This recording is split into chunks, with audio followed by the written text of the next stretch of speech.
Good morning, my brothers and sisters. Welcome to episode 78 in the book of Romans. This is a follow-up to what we started with. We started way back 78 episodes ago, and we talked about doing the book of Romans, which is this large, theologically dense book, and we talked about doing it in bite-sized pieces.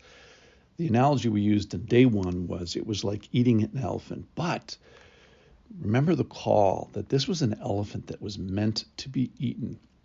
And today we find in the very first bites of the elephant, in the summary that's in chapter 1, verses 1 through 7, that the similar topics and themes are summarized today in what's called the doxology. So this introduction equals the doxology. And here, let me just read it. This is Romans 16. These are the last three verses of the book of Romans. We're finishing today, doxology. Now to him who is able to strengthen you according to my gospel and the preaching of Jesus Christ, according to the revelation of the mystery that was kept secret for long ages, but now has been disclosed and through the prophetic writings has been made known to all nations, according to the command of the eternal God, to bring about the obedience of faith. To the only wise God be glory forevermore through Jesus Christ. Amen. So today we're going to reinforce and celebrate and summarize some of these themes.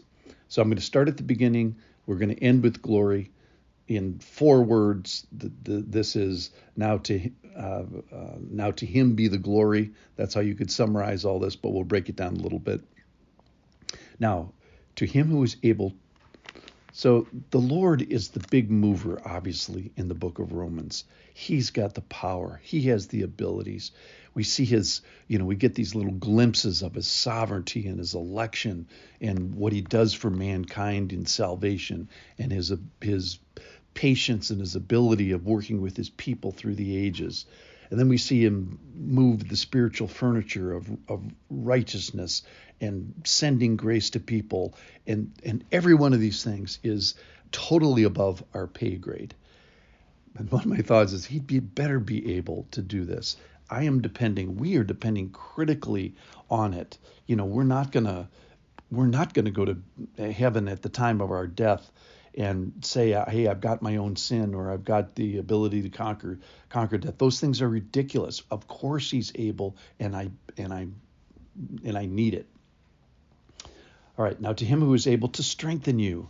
Well, all these amazing things about God. He doesn't stay in his ivory tower. The beauty is he came down, he saved, he listens, he knows the prayers of those who cry out to him. So yes, he's in the God business. He's able, but he's also in the you business. He's also in the me business. He's able to strengthen me. And then Paul reinforces his authority. He says, and to my gospel. So Paul is the servant of the Lord. He's the apostle, and his gospel is Jesus's gospel. So he reinforces the gospel, and he reinforces his ability to proclaim it. Now to him who is able to strengthen you according to my gospel and the preaching of Jesus Christ. And this goes without saying that the gospel is all about Jesus. And may this podcast, may this point towards Jesus, what he said, what he did, how he lived, how he died, how he sacrificed, etc. So this is a salvation story that is preached here today. And perhaps Romans might be the best description of that gospel in the world, in the Bible. All right, then he mentions that it's according to the revelation of the mystery that was kept secret for long ages, but now has been disclosed through the prophetic writings, has been made known to all nations. It's described actually as a mystery. So according to the revelation of the mystery that was kept secret for long ages, but now has been disclosed. So that is the Old Testament scriptures, and Romans is all about the Old Testament, has been fulfilled and clarified. So, for example, you can understand more about the temple and more about the Passover and more about the law, and all the purpose of that as you understand the New Testament and read Romans specifically. But now has been disclosed through the prophetic writings, and it's made known to all nations. So one of the big themes about Romans is that the Gentiles are included. So the ethnic Jews give way and welcome faith Jews, that is Gentiles, people that have the faith of their father Abraham, and in the sense then all become family of Abraham, all become sons of Abraham.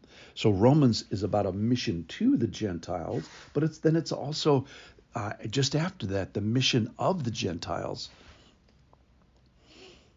So according to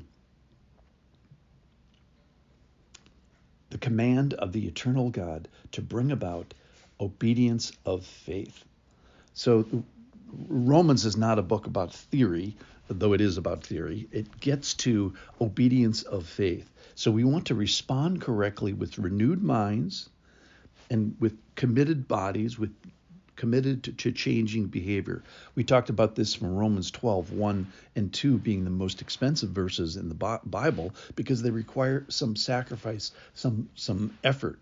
So the idea is that all these bites are not for naught. The 78 bites that we've had in the book of Romans, they're not for nothing. The point is they're supposed to be changing us.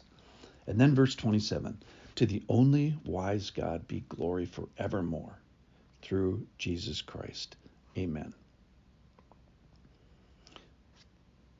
So we've been biting at this elephant of wisdom and truth and of the gospel. We've had 78 bites of glory and 78 bites that hopefully there are for glory, that these are for the Lord. And so my prayer as we finish the book of Romans is that the Lord would be pleased by our biting at the elephant, that he would be pleased with our understanding, that he would be gracious to us, both for his for understanding, for wisdom, for the head part of us, but also for our behaviors. May the book of Romans, may these 78 bites be agents of change for each of us. So we've had 78 bites of glory. May these 78 bites be for his glory. Thank you for walking this walk with me.